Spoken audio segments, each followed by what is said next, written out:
उनको सज़ा मिल जाएगी तो भी मेरी दीदी वापस नहीं आएगी, लेकिन सज़ा तो मिलनी चाहिए।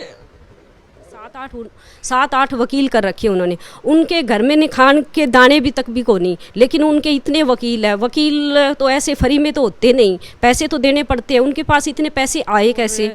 इसमें हमें तो ये लगता है कि जैसे वकील की कोई बहुत बड़ी इसमें कोई साजिश लग रही है, बहुत बड़ी साठगांठ है, इसमें पैसे का लेन देन हुआ है। उसका क्या लॉकर है, दीदी का लॉकर है, तो वो खुलना चाहिए। उसमें ऐसा क्या सबूत है? और सुधीर सांगवान को क्यों डर है? अभी लॉकर नहीं खुलना चाहिए। नेता जो लोग हैं उनका हाथ हो सकता है, तो वो ही उनको अब सपोर्ट कर रहे हैं और उनकी मदद भी कर रही है। कौन सा ऐसा नेता है, किस पे शक करते हैं? सीधा सीधा नाम बता पाएं आप? नमस्कार, एक मत पोस्ट में आपका स्वागत है। मैं हूं सर्वेश कुकरा। इस वक्त हिसार में हूं और मेरे साथ सोनाली फोगाट की बहन है रुकेश पूनिया। इनसे बात करेंगे। दरअसल सोनाली फोगाट मर्डर केस में अब तक 2 में से 1 आरोपी को जमानत मिल चुकी है। हालांकि वो गोवा में रहने के आदेश उसको दिए गए थे कोर्ट की तरफ से, और दूसरे आरोपी सुधीर की जमानत याचिका कोर्ट के पास में लंबित है। उस पर सीबीआई ने अपना जवाब दे दिया है और जल्दी इस पे कोर्ट फैसला भी कर सकती है। लेकिन परिवार को ऐतराज़ है, परिवार को इस बात से ऐतराज़ है कि इतने संगीन मामले में आरोपी की जमानत कैसे हो सकती है। एक आरोपी की, जैसे मैंने बताया कि हालांकि जमानत पर है, और दूसरे ने अर्जी दाखिल की हुई है जमानत के लिए। परिवार में बड़ी नाराज़गी, और 2 दिन पहले ही सोनाली फोगाट की बेटी भी फेसबुक लाइव पर आई थी। उन्होंने अपनी बात रखी और उनको भी पीड़ा है इस बात की कि दोषियों को सज़ा नहीं हुई, केस बड़ी धीमी रफ्तार से चल रहा है। रुकेश पूनिया मेरे साथ हैं। किस तरह से देखती हैं जब आपको पता लगता है कि आपके बहन की जो हत्या का मामला है, हत्या का मामला इसलिए क्योंकि मुकदमा 302 का दर्ज हुआ था, उसमें एक आरोपी सुखविंदर को बेल अब तक मिल चुकी है और सुधीर सांगवान ने बेल के लिए अप्लाई किया हुआ है। नमस्कार जी सभी को। देखिए, पहली बात तो ये 302 का जैसे केस दर्ज हुआ सुखविंदर और सुधीर सांगवान पे, तो इसमें जमानत पहली बात तो होनी नहीं चाहिए।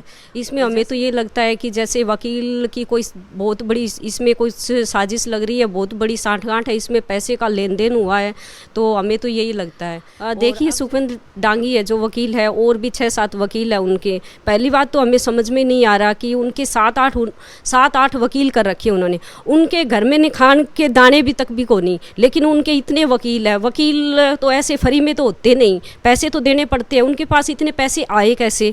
और इस केस के पीछे बहुत बड़ी साजिश है। हम शुरू से कहते चले आ रहे हैं कि इस केस के पीछे बहुत बड़ी साजिश है। उनको फाइनेंशियली कौन सपोर्ट कर रहा है? उनके पास तो पैसे है ही नहीं। जब सुधीर सांगवान जब हमारे यहाँ हिसार में आया था, वो एक नौकर के रूप में आया था, तो नौकर के पास इतने पैसे कहाँ होते हैं? वो तो हमारे ड्राइवर था। तो इसी चीज़ को लेकर हम जब चीज़ें देखते हैं तो इतने पैसे जो लग रहे हैं उनके ऊपर, कौन उनकी सपोर्ट कर रहा है? तो अब आपको क्या लगता है कि ये कौन सपोर्ट कर रहा होगा? मतलब किसी पे कोई शक है क्या? आपको लगता है कि इसमें कुछ और लोग हो सकते हैं, ऐसा आप अंदेशा जता रही हैं, या किस तरह से आपको ऐसा लगता है कि कुछ चीज़ें और हो सकती हैं? देखिए, हम शुरू से ही कह रहे हैं कि सुखवीर और सुखविंदर अकेले का काम नहीं है। उनके पीछे कुछ राजनेता जो लोग हैं उनका हाथ हो सकता है, तो वो ही उनको अब सपोर्ट कर रहे हैं और उनकी मदद भी कर रही है। जैसे कि 302 में जमानत होती नहीं है आरोपी की, सुखविंदर को जमानत दे दी गई है, और अब सुधीर सांगवान भी जमानत की याचिका लगा चुका है। अब आगे की जैसे डेट मिली है उसको, हम यही चाहते हैं कि उनको जमानत होनी नहीं चाहिए। ऐसे आरोपियों को जमानत नहीं होनी चाहिए, ऐसे बाहर ही नहीं आने चाहिए, उनको फांसी की सज़ा होनी चाहिए। कई बार आपने कहा, पिछली बार भी आपसे जब बात हुई थी आपने कहा भी कुछ लोग इसमें और शामिल हो सकते हैं। कौन सा ऐसा नेता है, किस पे शक करते हैं? सीधा सीधा नाम बता पाएं आप?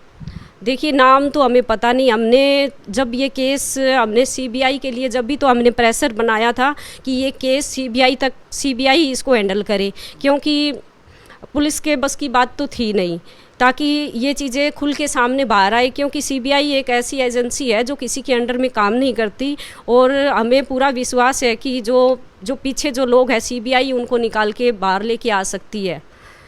एक लॉकर का भी मसला चल रहा है। सोनाली फोगाट के घर में एक लॉकर था जिसको सील किया सीबीआई ने, उसकी भी कोर्ट में तारीख है। सुधीर सांगवान की तरफ से कहा गया कि उस लॉकर को ना खोला जाए।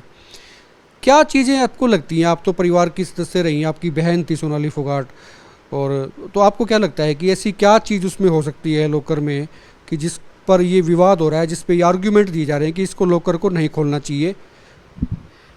देखिए सीबीआई ने जब लोकर की जो अर्जी कोर्ट में लगाई थी 4 महीने पहले लगाई थी भी ये लोकर खुलना चाहिए, लेकिन कोर्ट ने इसकी मंजूरी नहीं दी है। और सुधीर सांगवान भी कोर्ट में सुधीर सांगवान ने भी अर्जी लगाई कि ये लोकर नहीं खुलना चाहिए। पहली बात तो सुधीर सांगवान ने क्यों अर्जी लगाई, उसका क्या लोकर है, दीदी का लोकर है तो वो खुलना चाहिए, उसमें ऐसा क्या सबूत है। और सुधीर सांगवान को क्यों डर है भी लोकर नहीं खुलना चाहिए। और 4 महीने हो गए इस चीज़ को चलते हुए, लेकिन कोर्ट ने अभी तक इसकी परमिशन नहीं दी है। तो हमें लगता है कि इसमें कुछ ना कुछ निकल के सामने ज़रूर आएगा। उसमें जो पूरा मामला है उसमें आपके पति हैं अमन पूनिया, वो भी गवाह हैं जहाँ तक मुझे जानकारी है। तो कोई चिट्ठी उनके पास आई हो, कोई सम्मन आया हो, कोई उनको गवाही के लिए बुलाया गया हो कोर्ट में प्रोसीडिंग में? नहीं, अभी तक कुछ नहीं आया। इतने दिन हो गए, 8 महीने हो गए जैसे इस केस को चलते हुए। लेकिन हम ये चाहते हैं कि जल्दी से जल्दी इसकी जैसे भी गवाह है और है उनको भी बुलाया जाए उनका, लेकिन ऐसा कुछ भी नहीं है। बहुत ही ये केस बहुत स्लो चल रहा है ये। लेकिन मुझे लगता है कि सुखवीर और सुखविंदर की ज़रूर कोई ना कोई मदद कर रहा है, क्योंकि उन्होंने 7-8 तो जैसे वकील कर रखे हैं, तो उनके पास पैसा कहाँ से आता है। और उसकी ज़मानत भी हो गई, देखा जाए तो उसकी ज़मानत होनी नहीं चाहिए, लेकिन हमारी तो कोई मदद ही नहीं कर रहा। लेकिन मैं एक बात आप सभी को कहना चाहती हूँ, ये जो सोनाली हत्याकांड है ना, इसके पीछे हमारे परिवार की एक जो मेरी बहन बेटी किसी की भी जैसे है, तो लेकिन सब इस केस के ऊपर है ना, सबकी उम्मीदें टिकी हुई है। क्योंकि सोनाली फोगाट बीजेपी में एक लीडर थी, बहुत अच्छी कार्यकर्ता थी और एक लीडर नेता भी थी। उसके साथ ऐसा हो रहा है, उसके परिवार के साथ ऐसा हो रहा है। अगर उसको न्याय नहीं मिलेगा तो जनता का, समाज का, सभी का इन चीज़ों से विश्वास उठ जाएगा, कानून से ही विश्वास उठ जाएगा। मैं देख रहा हूँ आप काफ़ी इमोशनल हो रही हैं, शायद आपके आंसू भी जो है ना ऐसे निकल पा रहे हैं जब भी चीज़ें होती हैं। देखो ये बहनों का प्यार होता है, बचपन इन्होंने साथ गुजारा, शादियाँ होगी, शक्ल भी आपकी काफ़ी सोनाली से मिलती है। तो पिछली दफ़ा भी मैंने देखा था जब आप उनकी बात करते हैं तो इमोशनल हो जाती हैं आप, जो है ना वो आंसू निकल आते हैं।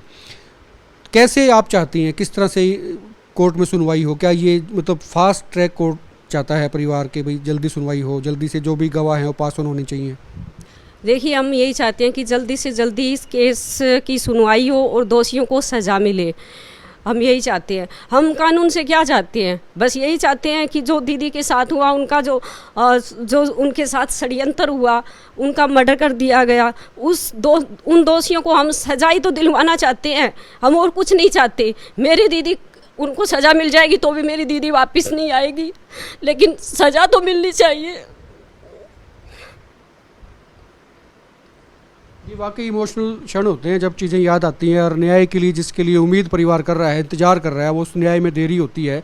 तो वैसे भी कहा जाता है कि जस्टिस डिलेड जस्टिस डिनाइड, की न्याय में अगर देरी होती है तो न्याय का ना मिलना वो बराबर रहता है। तो 2 बातें इन्होंने इंपॉर्टेंट आज कही हैं। एक तो ये कि बड़ी जल्दी जमानत मिल गई एक आरोपी को, सुखविंदर को, और आरोप ये लगे परिवार की तरफ से कि सेटिंग हुई है। एडवोकेट सुखवंत डांगी उनकी पैरवी करते हैं। परिवार ने यहाँ तक भी कहा कि वकील की कोई सेटिंग हो सकती है, ऊपर पैसे का इसमें कोई खेल हुआ है, इसकी जांच होनी चाहिए कि फंड कौन दे रहा है, फंडिंग कहाँ से हो रही है, ये बड़ी बात।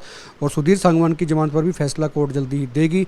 इस पर भी परिवार को ऐसा लगता है कि उनके साथ में ये भी अन्याय हो रहा है कि आरोपियों को जमानत इतनी जल्दी मिल रही है इनकी अपेक्षा के मुताबिक, जबकि इनको ऐसा लगता था कि इसके केस का निपटारा जल्दी होना चाहिए था, गवाहों को गुजारना चाहिए था, लेकिन अभी तक गवाहियाँ शुरू ही नहीं हुई हैं। इस वीडियो को शेयर करें, आप खुल के कमेंट भी करें। और आपको याद होगा कि सोनाली फोगाट बीजेपी की एक बड़ी नेत्री थी, आदमपुर से चुनाव लड़ा बीजेपी की टिकट पर, और उसके बाद में गोवा में उनकी मौत होती है और आरोप लगता है कि उनके साथ जो लोग थे, सुधीर सांगवान, सुखविंदर, इन्होंने हत्या की है। हत्या का मुकदमा दर्ज होता है। सीबीआई ने इसकी जांच शुरू की, सीबीआई चार्जशीट कोर्ट में दायर कर चुकी है। कितनी जल्दी फैसला आएगा ये देखना होगा। वीडियो पे खुल के कमेंट करें, शेयर करें, और आप देखते रहें एक मत पोस्ट।